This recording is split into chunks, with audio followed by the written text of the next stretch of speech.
Un après-midi étincelant à la marina, une foule s'était rassemblée sous un soleil brûlant, lorsqu'un seul choix a tout changé. Deux femmes sont tombées dans l'eau, l'une était sa maîtresse, l'autre sa femme enceinte. Sous les yeux des caméras et des témoins, il a tendu la main vers la maîtresse et a laissé sa femme sombrer sous les vagues. Ce qui suit est une histoire de trahison, de perte et d'un retour si puissant qu'il transforme le regret en prison et la liberté en victoire. Restez avec nous, car vous ne croirez pas comment cela se termine avant que nous le parcourions ensemble. Dites-nous à quelle heure vous écoutez et d'où vous nous suivez. Laissez un commentaire ci-dessous, nous serions ravis de vous lire. Le soleil de midi flamboyait sur la marina, répandant sa lumière sur les ponts polis et la surface étincelante de l'eau. Les invités en costume de lin impeccable et en robe d'été vaporeuse se mêlaient, leur rire porté par la brise salée. Cela devait être une agréable réunion de l'après-midi, une démonstration de richesse et d'aisance au bord de l'eau. Les verres de champagne scintillants, le bois poli de la jetée et le cri des mouettes au-dessus composaient un tableau de loisirs. Pourtant, en quelques secondes, toute cette élégance s'effondra dans le chaos. Tout commença par des voix élevées qui déchirèrent le bavardage. Le mari, grand et élégant dans sa chemise de créateur, se tenait au bord du quai avec deux femmes, sa femme enceinte et sa maîtresse éclatante. De loin, on aurait pu croire à une dispute qui se terminerait par quelques mots durs. Mais ceux qui étaient assez proches pouvaient voir la tension, les poings serrés, les visages rouges. La femme serrait son ventre rond d'une main, l'autre tendue dans une tentative vaine de tenir sa position. Ses yeux étaient écarquillés, non seulement de colère mais aussi de peur. La maîtresse esquissa un sourire narquois, se penchant légèrement vers le mari, comme si la victoire lui appartenait déjà. La dispute s'amplifia. « Tu crois que tu comptes ici ?» lança la maîtresse, sa voix dégoulinante de mépris. Le mari ne dit rien, mais son silence en disait long. Il tourna légèrement son visage vers la maîtresse, la mâchoire crispée, tandis que son épouse tremblait sous la lumière impitoyable. Les invités proches firent semblant de ne pas écouter, mais le silence soudain dans l'air révélait que chaque oreille suivait la tempête qui grondait. Puis cela arriva. Une poussée, un glissement de chaussures sur les planches chauffées par le soleil, et les deux femmes basculèrent dans l'eau en contrebas. Des exclamations s'élevèrent du quai tandis qu'un grand éclaboussement brisa le calme de la marina. Le cri aigu de la maîtresse retentit, haut et paniqué. Celui de la femme était différent. Plus doux, désespéré, portant non seulement la peur pour sa vie, mais aussi le poids de l'enfant qu'elle portait. Pendant un instant suspendu, le mari resta figé. Ses yeux passaient des silhouettes agitées dans l'eau au visage des spectateurs stupéfaits. Les téléphones sortirent, leurs caméras enregistrant aussitôt. La lumière du soleil se reflétait sur les écrans, des points rouges apparaissaient. Le monde verrait cela, qu'il le veuille ou non. Et il fit son choix. D'un geste brusque, il se précipita en avant, le bras tendu. Sa main saisit le poignet de la maîtresse et la tira de l'eau d'un seul mouvement. Elle toussa et s'agrippa à lui, son mascara coulant sur ses joues, ses doigts s'enfonçant dans sa chemise tandis qu'elle sanglotait. Il la serra fort, murmurant des mots que personne d'autre ne pouvait entendre. La foule bruissait, incertaine de saluer ses réflexes rapides ou de reculer devant ce qu'elle voyait. Mais l'épouse était encore dans l'eau. Ses mains frappaient la surface alors qu'elle tentait de rester à flot. Ses cheveux s'étalaient dans les vagues, sa robe de maternité lourde l'attirant vers le fond. Elle tendit une main vers le quai, vers son mari, vers l'homme en qui elle avait eu confiance pour sa vie et celle de leur enfant. Ses lèvres s'ouvrirent, articulant une supplique brisée par la peur et la trahison. « Aide-moi s'il te plaît. » Il ne bougea pas. Ses bras étaient déjà occupés par la maîtresse, son corps tourné loin de la femme qui avait le plus besoin de lui. Autour de lui, des invités crièrent de stupeur. Certains se penchèrent par-dessus la rambarde, criant des instructions. Un homme lança une corde, mais elle atterrit trop loin de sa portée. Les caméras continuaient d'enregistrer, implacables. Ses forces commencèrent à faiblir. Le soleil écrasait la scène, soulignant chaque détail de sa lutte. L'eau éclaboussait, puis se calma alors que ses mouvements ralentissaient. Un dernier regard désespéré jaillit de ses yeux, croisant ceux de son mari. C'était un regard qui portait des années d'amour, des mois de sacrifice et un instant de clarté dévastatrice. Puis elle disparut sous la surface. La maîtresse sanglotait dans les bras du mari. La foule éclata en cris. Le quai trembla sous les pas de ceux qui se précipitaient, trop tard, pour faire ce qu'il avait refusé. Le seul son qui resta fut l'écho de sa supplique, porté par l'air lumineux de midi, tandis que les caméras restaient témoins muets. Quelques mois plus tôt, le même couple paraissait l'image même du bonheur. Les matinées dans leur grande villa au bord de la mer commençaient avec la lumière du soleil traversant de hautes fenêtres de verre, remplissant les pièces de chaleur dorée. Les voisins qui passaient remarquaient souvent à quel point la famille semblait parfaite. Le mari dans ses costumes taillés, la femme enceinte dans des robes fluides qui mettaient en valeur son ventre arrondi, tous deux semblaient vivre un conte de fées de succès et de prospérité. Elle se souvenait de ses promesses chuchotées sous la même lumière. « Fais-moi confiance, nous construisons la famille parfaite », avait-il dit en pressant sa main contre sa poitrine. À ce moment-là, elle l'avait cru. Elle avait mis de côté sa propre carrière et ses ambitions parce qu'il l'avait convaincue que son rôle était plus important à la maison. Il lui avait assuré que son avenir était garanti, qu'elle n'aurait jamais à s'inquiéter. Elle avait cru chaque mot. La villa elle-même racontait l'histoire de ce bonheur supposé. La chambre d'enfant à l'étage était à moitié terminée, les murs peints d'un pastel doux, un berceau déjà livré et en attente d'être monté. Elle avait soigneusement plié de minuscules vêtements de bébé dans des tiroirs, souriant en imaginant le jour où son enfant les porterait. Il avait promis d'être présent à chaque étape, chaque moment important. Le personnel de maison la voyait souvent fredonner en arrangeant des couvertures de bébé, son visage rayonnant de la simple joie de l'attente. En surface, tout paraissait idyllique. Les amis en visite admiraient les meubles coûteux, la cuisine étincelante, les fleurs fraîches toujours posées sur la table. Ils lui disaient à quel point elle était chanceuse, bénie même. Elle hochait la tête et souriait, caressant son ventre comme si elle berçait à la fois son avenir et la promesse de son mari. Pourtant en elle, le doute avait déjà commencé à grandir. Ce doute ne venait pas d'un seul moment, mais de nombreux petits détails qui s'accumulaient comme des ombres dans les coins des pièces lumineuses. Il insistait pour choisir ses vêtements, commentant souvent qu'une certaine couleur la mettait plus en valeur ou qu'une autre tenue paraissait trop banale. Il vérifiait son téléphone sous prétexte de la protéger, disant qu'il ne voulait pas qu'elle soit stressée par des appels futiles. Il contrôlait les listes de courses, les rendez-vous médicaux, même les heures qu'elle avait le droit de se reposer. Chaque action semblait trop insignifiante pour s'y opposer, mais ensemble, elles formaient des chaînes invisibles. Au début, elle se disait que c'était de l'amour. Elle se disait qu'il se souciait trop d'elle, que son contrôle n'était qu'une autre forme de protection. Mais tard dans la nuit, allongée éveillée dans le grand lit, elle se demandait à quel moment ses choix avaient cessé d'être les siens. Quand son opinion n'était-elle devenue qu'une suggestion qu'il pouvait balayer d'un geste de la main? Il y eut des instants où la vérité faillit éclater. Un après-midi, elle se regarda dans le miroir et se reconnut à peine. La femme qui la fixait avait l'air fatiguée, son sourire mince, ses yeux méfiants. Elle se souvenait de la femme vive qu'elle avait été, dirigeant ses propres projets, prenant ses propres décisions. Cette femme lui semblait désormais un fantôme. Et malgré tout, en plein jour, elle jouait le rôle de l'épouse heureuse.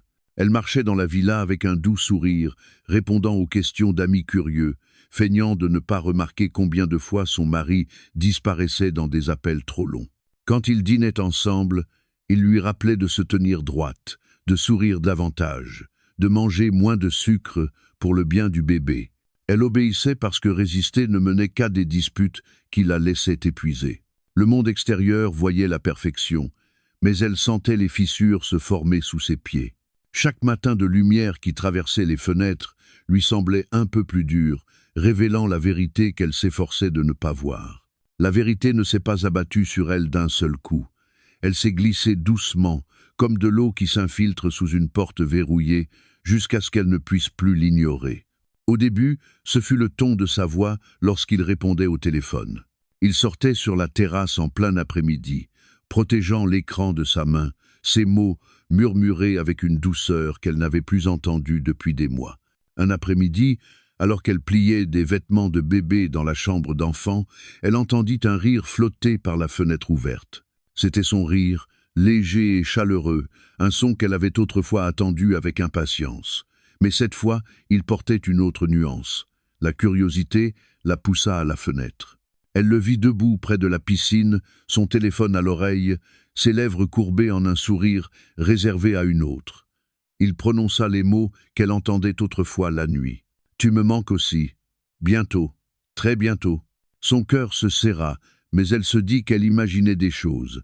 Elle retourna dans la chambre d'enfant et plaça une petite couverture bleue dans le tiroir. Pourtant, les mots résonnaient encore dans son esprit, plus fort que le bruit des vagues.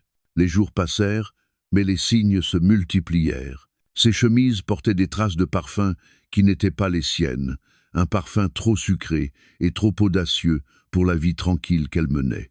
Un jour, en ramassant son linge, elle trouva un mot plié dans la poche de sa veste. L'écriture était élégante, les mots négligents. La nuit dernière était inoubliable. Elle resta figée dans la buanderie, le papier tremblant dans ses mains. Elle l'affronta une fois, doucement, espérant s'être trompée. « Qui t'appelle si tard ?» demanda T.L. au dîner. Il ne leva même pas les yeux de son verre de vin. « Des clients, tu ne comprendrais pas. » Son mépris blessa plus profondément que la colère. Cela lui signifiait qu'elle était invisible, indigne d'une réponse. La trahison devint plus difficile à cacher. Les amis commencèrent à éviter son regard. Des chuchotements flottaient un peu trop longtemps après son entrée dans une pièce. Un soir, lors d'un dîner de charité, elle surprit un échange de regards entre son mari et une femme de l'autre côté de la salle. C'était bref, mais indéniable. Ses yeux à lui s'adoucirent, ceux de l'autre femme s'illuminèrent, et un message silencieux passa entre eux. Elle posa sa main sur son ventre, retenant ses larmes. Tard dans la nuit, alors qu'il dormait profondément à ses côtés, elle prit son téléphone. L'écran illumina son visage dans la chambre sombre. Des messages remplissaient l'écran, doux et intimes, écrits sans crainte. « Quand puis-je te revoir ? Je rêve de toi chaque nuit. » Elle ne saura jamais. Sa poitrine se serra, sa vision se brouilla. Longtemps, elle resta là en silence, le reflet de l'écran, peignant son visage de trahison. Le lendemain matin, il agit comme si de rien n'était. Il déposa un baiser léger sur sa joue, un geste mécanique, puis partit travailler. Elle resta près de la fenêtre, regardant sa voiture s'éloigner, le téléphone encore lourd dans sa poche. Le soleil dehors brillait cruellement, éclairant un monde qui paraissait identique alors que le sien avait déjà changé pour toujours. Elle savait désormais. La vie qu'elle croyait avoir était un mensonge. Les promesses murmurées sous la lumière du soleil étaient creuses. L'enfant en elle était bien réel, mais l'amour sur lequel elle avait bâti sa vie n'existait plus. Le jour du jugement arriva sans prévenir. Le soleil était haut, le ciel d'un bleu implacable, et la chaleur miroitait sur la surface de la marina. Les invités se rassemblaient sur le quai, sirotant des boissons fraîches et échangeant des politesses, inconscients qu'une tempête grondait derrière ce décor soigné. L'épouse arriva discrètement, la main posée sur son ventre, arrondi tandis qu'elle avançait vers le quai. Elle en avait assez vu, assez entendu, assez ressenti pour connaître la vérité. Elle n'était pas venue pour discuter à voix basse. Ses pas étaient assurés, ses yeux déterminés, même si son cœur battait de peur et de résolution. La maîtresse était déjà là, debout près du mari, son attitude détendue, son rire résonnant dans l'air ouvert. Elle se penchait vers lui avec l'assurance de celle qui se croyait déjà victorieuse. Quand l'ombre de l'épouse se projeta sur les planches, la maîtresse se tourna, et son sourire s'aiguisa en quelque chose de cruel. « Tu ne devrais pas être ici », dit la maîtresse, sa voix assez forte pour que d'autres l'entendent. Ses mots tranchèrent à travers la musique légère et les bavardages. Les conversations s'éteignirent, les verres restèrent suspendus et les regards se tournèrent vers la confrontation. Le mari se tortilla, mal à l'aise, mais ne fit aucun pas vers sa femme. Son silence était une trahison. L'épouse sentit sa gorge se nouer, mais elle resta droite, sa voix claire. « Je suis sa femme, je porte son enfant. J'ai parfaitement le droit d'être ici. » Un murmure parcourut la foule. Certains baissèrent les yeux, trop polis pour fixer ouvertement. D'autres ne purent détacher leur regard, sentant qu'un moment irréversible approchait. La maîtresse avança d'un pas, réduisant l'espace entre elles. Ses yeux étincelèrent sous le soleil, durs et moqueurs. « Tu crois que cela compte encore pour lui? Regarde-moi, regarde-nous. Tu n'es rien d'autre qu'un fardeau. » Elle effleura la manche du mari du bout des doigts, comme pour appuyer ses propos. La main de l'épouse trembla, mais pas de faiblesse. Sa voix monta, plus ferme qu'elle ne se sentait. « J'ai tout sacrifié pour cette famille, et toi, tu es en train de la détruire. » Le mari parla enfin, son ton sec et impatient. « Assez, tu fais un scandale. » Il tourna son visage vers les invités, essayant de contrôler la situation, mais le rouge sur sa peau trahissait son malaise. La maîtresse saisit l'instant. D'un geste soudain, elle repoussa le bras de l'épouse, son sourire tordu de triomphe. L'épouse trébucha, ses sandales raclant les planches brûlantes du quai. Le souffle de la foule s'éleva comme une vague. Dans cet instant de déséquilibre, l'épouse attrapa l'épaule de la maîtresse pour se retenir. Le mouvement les entraîna toutes deux vers le bord. Le mari cria quelque chose, ses mots perdus dans le tumulte, mais il était trop tard. Les deux femmes basculèrent ensemble, le soleil se reflétant sur leurs robes, l'air empli de cris aigus d'alarme. L'eau les engloutit dans un éclaboussement violent. Un hurlement perça le silence, strident et affolé. Un autre cri s'éteignit, presque étouffé, avant même d'être entendu. Sur le quai, la foule se précipita, ses voix se heurtant dans la confusion. Les téléphones se levèrent instinctivement, enregistrant chaque seconde, leurs écrans reflétant l'éclat du soleil. Le mari resta figé, fixant la surface agitée de l'eau. Son choix viendrait ensuite, et tout le monde le verrait. L'éclaboussement agitait encore la marina, quand le mari bougea enfin. Pendant une seconde, il était resté figé, les poings serrés le long du corps, la mâchoire crispée. La foule criait maintenant, ses voix déchirant l'air de midi. Certains pointaient vers l'eau, d'autres appelaient le nom de l'épouse. Le soleil brillait sans pitié sur la Seine, n'offrant ni abri ni ombre où se cacher. Deux silhouettes luttaient dans l'eau. La maîtresse se débattait violemment, ses bras frappant les vagues, sa voix aiguë et désespérée. « Aidez-moi, je ne sais pas nager !» hurla-t-elle, toussant alors que l'eau lui éclaboussait le visage. Le son de sa panique traversa le quai. L'épouse se battait aussi. Mais son combat était différent. Sa robe de maternité s'était alourdie d'eau, l'entraînant vers le fond. Elle tentait de donner des coups de pied, de maintenir sa tête hors de l'eau, mais chaque mouvement paraissait plus faible que le précédent. Ses yeux se levèrent vers le quai, vers l'homme en qui elle avait eu confiance pour la protéger. « S'il te plaît » appela-t-elle, sa voix éraillée, le mot à peine plus fort que le clapotis de l'eau. Une main se tendit vers le haut, tremblante, cherchant la main qu'elle pensait toujours trouver. Puis, le choix fut fait. Le mari se projeta en avant, tombant à genoux sur les planches brûlantes du quai. Son bras se tendit, non pas vers l'épouse qui sombrait, mais vers la maîtresse qui s'agitait plus près du bord. Sa main se referma sur son poignet avec une poigne de fer, l'attirant vers le haut d'un coup sec. Elle s'effondra contre lui, toussant, sanglotant, ses cheveux mouillés plaqués contre ses joues. Il l'entoura de ses bras, lui murmurant des mots qu'aucun autre n'entendit, son visage tout près du sien. Des exclamations parcoururent la foule. Les téléphones s'inclinèrent, leurs écrans lumineux capturant la scène image par image. Une femme coiffée d'un chapeau d'été cria « L'épouse, elle est encore dans l'eau !» Un autre homme lança une corde, mais elle tomba trop loin. La tête de l'épouse émergea encore une fois. Ses yeux croisèrent ceux de son mari et, dans cet instant bref, le monde sembla s'arrêter. Son visage ne montrait pas de colère, seulement de l'incrédulité. L'eau salée coulait de ses lèvres alors qu'elle murmurait de nouveau « S'il te plaît !» Il ne bougea pas. La maîtresse se serra plus fort contre lui et ses bras se resserrèrent en réponse. Il tourna légèrement son corps, la protégeant comme si les caméras et la foule menaçaient sa sécurité. Derrière lui, les cris de l'épouse s'affaiblissaient. Ses bras frappaient l'eau, chaque geste plus lent que le précédent. Sa robe s'éployait autour d'elle comme un piège, l'entraînant vers le fond. Un murmure collectif monta des invités. Certains se penchaient dangereusement au-dessus de la rambarde, criant des instructions, le suppliant d'agir. D'autres se contentaient de regarder, la main sur la bouche, stupéfaits par ce qu'ils voyaient. Le soleil de midi se reflétait sur l'eau, aveuglant et cruel, rendant chaque seconde plus longue. Enfin ses forces cédèrent. La main de l'épouse se leva une dernière fois, ses doigts s'étirant dans une ultime supplication. Ses yeux, grands ouverts de peur et de lucidité, se fixèrent sur le visage de son mari. Elle y vit la vérité, elle vit le choix qu'il avait déjà fait. Puis elle disparut sous la surface. La maîtresse gémissait dans ses bras, enfouissant son visage contre sa poitrine. Il caressait ses cheveux, lui murmurant des mots doux, comme si rien d'autre n'existait.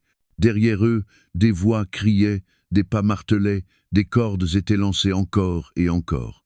Mais la femme qui avait le plus besoin de lui avait disparu, engloutie par l'eau scintillant sous le soleil impitoyable de l'après-midi. Les caméras continuaient d'enregistrer. La mer ne l'emporta pas pour toujours. Des heures plus tard, alors que le soleil commençait à s'adoucir dans l'après-midi, un petit bateau de pêche aperçut un mouvement près des rochers au-delà de la marina. 2 pêcheurs se penchèrent par-dessus bord, tirant son corps à demi conscient hors des vagues. Ses lèvres étaient pâles, ses cheveux emmêlés et lourds de sel, et son ventre arrondi se soulevait et s'abaissait dans des souffles faibles et irréguliers. Ils l'enveloppèrent dans une vieille couverture qui sentait la fumée et les algues, leur voix basse mais pressante. « Restez avec nous, madame. Vous êtes en sécurité maintenant. » Ses paupières battirent, mais elle ne répondit pas. Elle agrippa faiblement la couverture, comme si elle attendait encore quelqu'un d'autre, celui qui avait choisi de se détourner. Quand l'ambulance atteignit le quai, elle avait à peine conscience de ce qui l'entourait. Les sirènes hurlaient, résonnant dans les rues étroites jusqu'à l'hôpital. Elle était allongée sur la civière, sa peau moite, ses mains serrant le vide. Les infirmières se précipitèrent à sa rencontre, tandis que le brancard roulait dans des couloirs d'un blanc éclatant, leur voix vive de commande. Préparez les fluides, vérifiez le moniteur fœtal, appelez l'obstétricien immédiatement. L'odeur stérile du désinfectant emplissait l'air. Les machines émettaient des bips réguliers, leur lumière clignotant en rythme. Du gel froid se répandit sur son ventre, tandis que la sonde glissait sur sa peau. L'écran du moniteur vacilla, cherchant le battement de cœur rassurant qui aurait dû être là. Pendant un long moment, la pièce fut remplie seulement de son statique. Le front du médecin se plissa, ses yeux s'assombrissant. Puis le silence. Le silence fut plus fort que n'importe quelle alarme. Le battement attendu ne vint jamais. Le médecin abaissa la sonde, posant doucement une main sur son bras. « Je suis désolé, dit-il doucement. » Ces mots étaient simples, mais ils brisèrent tout. Le bébé n'est plus. Ses yeux s'écarquillèrent, la confusion se changeant en horreur. « Non, non, vous vous trompez, » murmura-t-elle en secouant la tête. Sa main se porta sur son ventre comme si elle pouvait le protéger, garder ce qui n'était plus. Des larmes jaillirent, glissant sur ses joues jusque dans ses cheveux. Elle cria, le son brut résonnant contre les murs blancs. Les infirmières bougèrent, mal à l'aise, certaines baissant la tête. Le médecin lui laissa un moment, debout en silence, respectant la douleur qui la submergeait. Elle serra son ventre, se balançant légèrement, ses sanglots coupés de halètement. « J'avais promis de te protéger, » murmura-t-elle, comme si elle s'adressait à l'enfant disparu. Les heures suivantes se brouillèrent en ombres et lumières fluorescentes. On la conduisit dans une chambre privée, les rideaux tirés contre le soleil, qui brûlait encore dehors. Elle resta allongée, fixant le plafond, le visage couvert de larmes. La couverture la recouvrait, mais ne la réchauffait pas. Chaque bruit de l'hôpital, autour d'elle, pas, chariot, porte qui s'ouvrait, semblait lointain, comme si elle était déjà ailleurs. Quand l'infirmière revint avec des papiers et des mots doux de réconfort, elle bougea à peine. « Vous êtes en vie, » dit l'infirmière doucement, en posant une main sur la sienne. « Cela signifie que vous avez encore une chance de recommencer. » Mais l'épouse détourna la tête, fixant par la fenêtre le ciel qui s'assombrissait. Vivante, oui, mais vide. Quelque chose en elle avait été arraché. Dans cette chambre stérile, le chagrin devint sa compagne. La trahison sur le quai, le choix cruel de son mari, et maintenant la perte de l'enfant qu'elle portait. L'avenir qu'elle avait imaginé n'existait plus. Ce qui restait, c'était un silence pesant sur sa poitrine, plus lourd que les vagues qui avaient failli l'emporter. Les jours passèrent dans une brume de chagrin. La chambre d'hôpital était silencieuse, sauf pour le léger bip des machines et les pas occasionnels dans le couloir. Les rideaux restaient tirés, bloquant le soleil éclatant de l'extérieur. Elle restait recroquevillée sur le côté, fixant le vide, la main posée sur son ventre désormais plat. Chaque fois qu'elle fermait les yeux, elle sentait le fantôme de la vie qu'elle avait porté, l'enfant disparu. Le monde aurait pu l'oublier là, perdu dans son silence, si ce n'était une infirmière qui refusa de la laisser sombrer dans le désespoir. La femme était âgée, ses cheveux striés d'argent, son visage marqué par des années de compassion. Elle entrait chaque matin avec la même douceur ferme, posant un verre d'eau fraîche, ajustant la couverture et prononçant des mots qui semblaient petits mais portaient un poids immense. « Vous êtes encore là », lui rappelait l'infirmière en tirant les rideaux pour laisser entrer la lumière. « Cela signifie qu'il reste de l'espoir. Ne lui laissez pas le pouvoir de tout vous prendre. » Au début, l'épouse détournait la tête, refusant d'écouter, mais peu à peu les mots s'installèrent en elle, comme des graines attendant le moment de pousser. Un après-midi, l'infirmière s'assit à son chevet et lui prit la main. « Vous n'êtes pas seule, ma chère. Vous vous sentez brisée, mais vous êtes plus forte que vous ne le croyez. La douleur ne vous détruit pas. Parfois, c'est elle qui vous fait renaître. » Ses paroles lui arrachèrent des larmes, mais cette fois, elles étaient différentes. Elles portaient non seulement le deuil, mais aussi une lueur d'espoir. Ce même soir, un autre visiteur arriva. Un homme en costume sombre entra doucement, portant une mallette. Ses yeux s'adoucirent en la voyant, et il prononça son nom avec chaleur. C'était un vieil ami, un avocat qu'elle avait connu avant que son monde ne soit englouti par le contrôle de son mari. Il avait appris ce qui s'était passé. Il était venu parce qu'il refusait de la laisser souffrir seule. « Je suis désolé pour votre perte », dit-il d'une voix stable. « Mais vous avez encore des choix à faire. Vous n'êtes pas obligé de rester dans son ombre. » Il posa une chemise sur la table à côté de son lit. Des papiers en glissèrent, remplis de mots qu'elle ne voulait pas affronter, mais qu'elle savait nécessaires. Des documents de divorce, des ordonnances de protection, des démarches légales pour la libérer. Ses mains tremblèrent lorsqu'elles effleurèrent les feuilles. Pendant des mois, peut-être des années, elle s'était sentie piégée, convaincue qu'il n'y avait pas d'issue. À présent, elle voyait cette porte s'ouvrir, imprimée en noir et blanc. « Je ne sais pas si j'en suis capable », murmura-t-elle d'une voix faible. L'avocat se pencha, son ton à la fois bienveillant et ferme. « Vous le pouvez. Ce jour-là sur le quai, il a fait son choix. À présent, c'est à vous de faire le vôtre. Ces papiers ne concernent pas seulement la fin d'un mariage. Ils concernent le début de votre nouvelle vie. » L'infirmière revint alors, se tenant au pied du lit, ses yeux emplis d'une force tranquille. « Nous serons à vos côtés, » dit-elle simplement. L'épouse les regarda tous deux, ces personnes qui en quelques jours lui avaient donné plus de soins que son mari en toutes ces années. D'un souffle profond et tremblant, elle prit le stylo. Ses doigts serrèrent le métal froid. Sa main était incertaine, mais sa volonté plus forte qu'elle ne l'avait cru. Elle signa son nom. Le bruit de la plume raclant le papier résonna comme un tonnerre dans la chambre silencieuse. Pour la première fois depuis que l'eau s'était refermée sur elle, elle sentit l'air remplir ses poumons pleinement. Le poids sur sa poitrine s'allégea, non disparu, mais plus supportable. Elle avait perdu son enfant, sa confiance, son ancienne vie, mais elle ne s'était pas perdue elle-même. Dans cette chambre d'hôpital, guidée par la bonté et la force, elle commença à reprendre ce qui lui appartenait. Les mois passèrent, et le monde crut qu'elle avait disparu. Les rumeurs circulaient discrètement. Certains murmuraient qu'elle était partie à l'étranger pour guérir. D'autres affirmaient qu'elle n'avait pas survécu à ce terrible jour à la marina. Son mari ne fit rien pour corriger ces histoires. Il continuait d'organiser des événements avec la maîtresse à son bras, souriant aux caméras, prétendant que le scandale s'était évaporé comme l'écume de mer. Il ne s'attendait pas à ce qu'elle se relève. Mais elle se préparait en silence. Avec l'encouragement de l'infirmière et les conseils de l'avocat, elle se reconstruisit morceau par morceau. Elle emménagea dans un appartement modeste, loin de la villa, suivit une thérapie et rejoignit un groupe de soutien pour les femmes victimes de trahison et d'abus. Les papiers avaient été déposés, la voie légale lancée. Chaque jour, ses pas devenaient plus assurés, sa voix plus ferme. Et quand le moment arriva, elle choisit soigneusement son entrée. L'événement était grandiose. Un gala d'entreprise organisé dans la salle de bal d'un hôtel de luxe, rempli d'investisseurs, de journalistes et de dirigeants.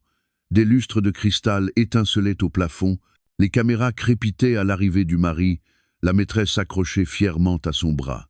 Il portait son masque habituel de confiance, même si des murmures l'accompagnaient comme des ombres. Il croyait contrôler l'histoire, il croyait qu'elle était disparue. Puis les portes s'ouvrirent. Toutes les têtes se tournèrent. La salle se figea, les conversations s'interrompant en plein mot. Elle entra, grande et radieuse dans une robe blanche éclatante qui captait la lumière des lustres. Ses cheveux étaient relevés avec une élégance simple, sa posture droite, son regard déterminé. L'effet était indéniable. Pendant des mois, on l'avait décrite comme brisée, oubliée, effacée. Et maintenant, elle se tenait là, vivante, inébranlable, transformée. La maîtresse laissa échapper un cri de surprise, sa main se crispant sur la manche du mari. Il se raidit, son visage pâlissant comme s'il voyait un fantôme. Les caméras crépitaient de plus belle, les journalistes murmuraient son nom. C'est elle. Elle est vivante. L'air vibrait du bruissement de l'étonnement, 1000 questions suspendues. Elle ne se pressa pas. Ses talons claquaient sur le sol poli avec une précision tranquille, chaque pas délibéré. La foule s'écarta comme poussée par une force invisible. Elle avança droit vers l'estrade, ses yeux ne quittant jamais l'homme qui l'avait abandonné dans l'eau. Il se tortilla, son arrogance habituelle se fissurant sous le poids de son regard. La maîtresse lui chuchota quelque chose, le visage pâle, les lèvres tremblantes. Il ne répondit pas. Ses yeux restèrent fixés sur la femme qu'il croyait avoir laissée derrière lui pour toujours. Elle s'arrêta au bord de l'estrade, laissant le silence s'étirer, laissant chaque caméra saisir l'instant. Puis elle parla, sa voix calme, mais résonnant dans toute la salle. « Pensiez-vous vraiment que je disparaîtrais, que je me noierais en silence pour que vous réécriviez l'histoire ?» Un souffle collectif parcourut la salle. Ces mots frappèrent comme la foudre, impossible à ignorer. Elle releva le menton, son regard balayant la foule. « Vous méritez tous de connaître la vérité. » Les caméras crépitèrent plus fort, les journalistes se penchaient, leurs stylos courant sur le papier. Les lèvres du mari s'ouvrirent, mais aucun son n'en sortit. Les yeux de la maîtresse se tournèrent vers les sorties, cherchant une échappatoire. Mais il n'y en avait pas. Elle n'était pas revenue comme l'épouse fragile qu'il se rappelait, mais comme une femme forgée par la trahison et la perte, se tenant dans la lumière avec la force de la survie. Le gala qui devait célébrer son empire était devenu la scène de sa résurrection.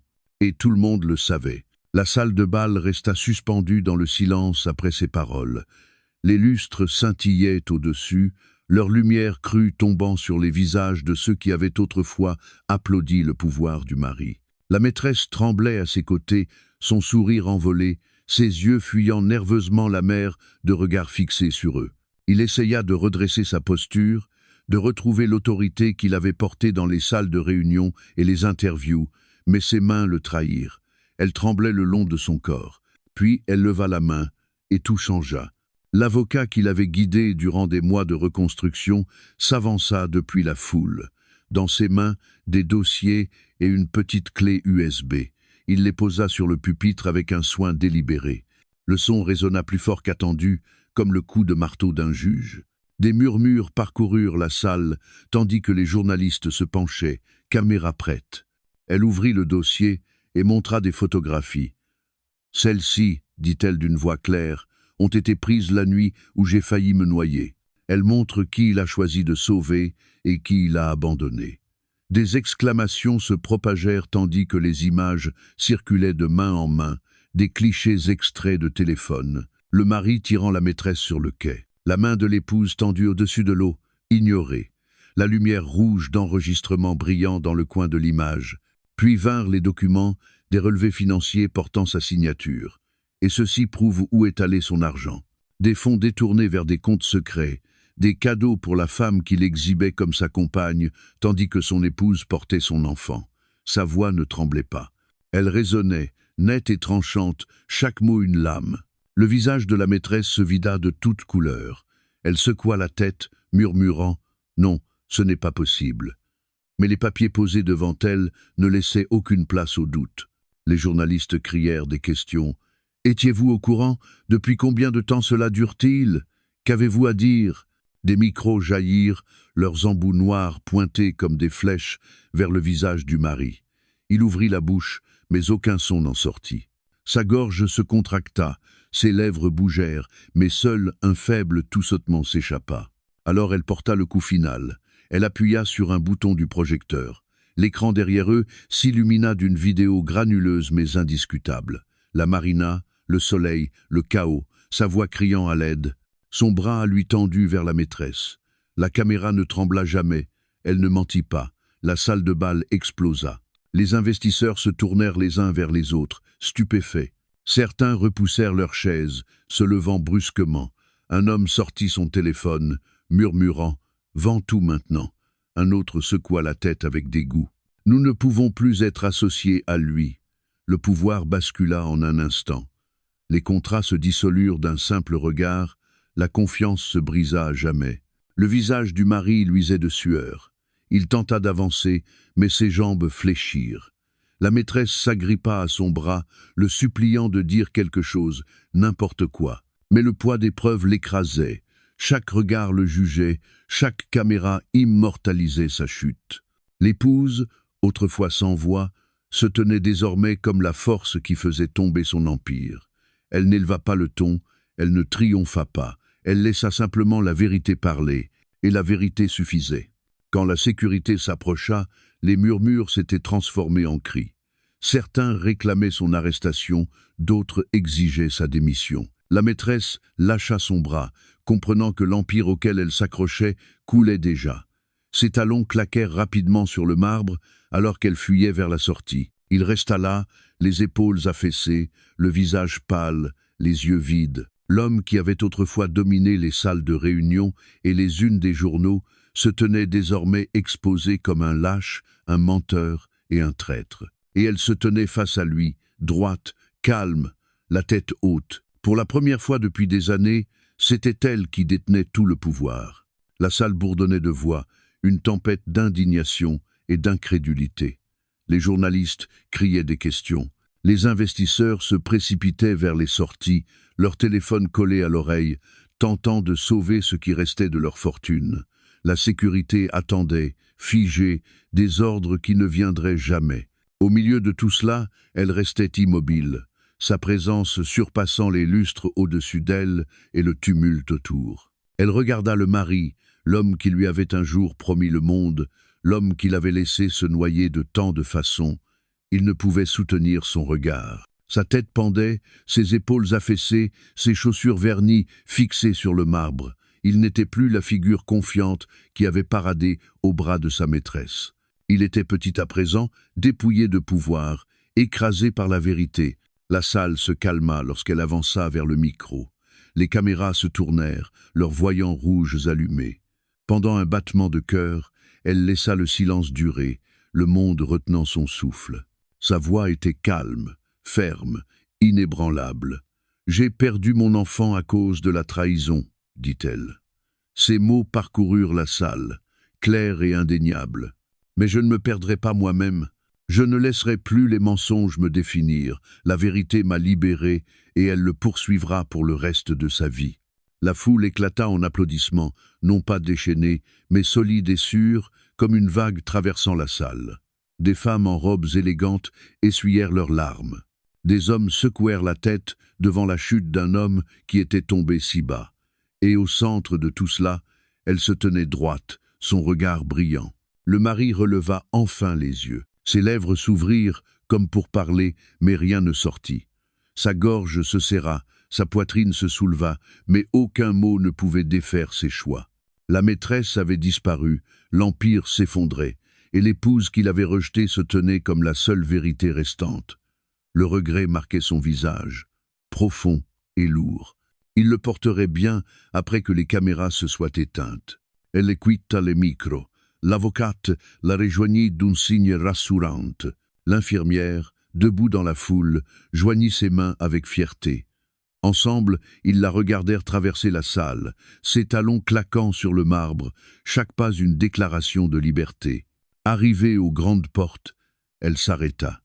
Elle se retourna une dernière fois, son regard balayant la salle, ne s'attardant qu'un instant sur le mari qui n'était plus qu'une ombre de lui-même. « Nul pouvoir ne peut enterrer la vérité », dit-elle doucement. Sa voix était tendre, mais ses mots tranchaient plus qu'une lame. Puis elle se tourna et marcha vers la lumière du soleil qui l'attendait dehors. Les caméras la suivirent jusqu'à ce que les portes se referment. À l'intérieur, l'homme qui avait jadis tout contrôlé restait seul, entouré des ruines de son orgueil. Dehors, la femme trahie avançait vers un avenir qu'elle construirait à ses propres conditions. Les applaudissements résonnaient encore derrière elle, mais elle n'en avait plus besoin. Elle avait trouvé quelque chose de plus grand que l'approbation. Elle s'était retrouvée.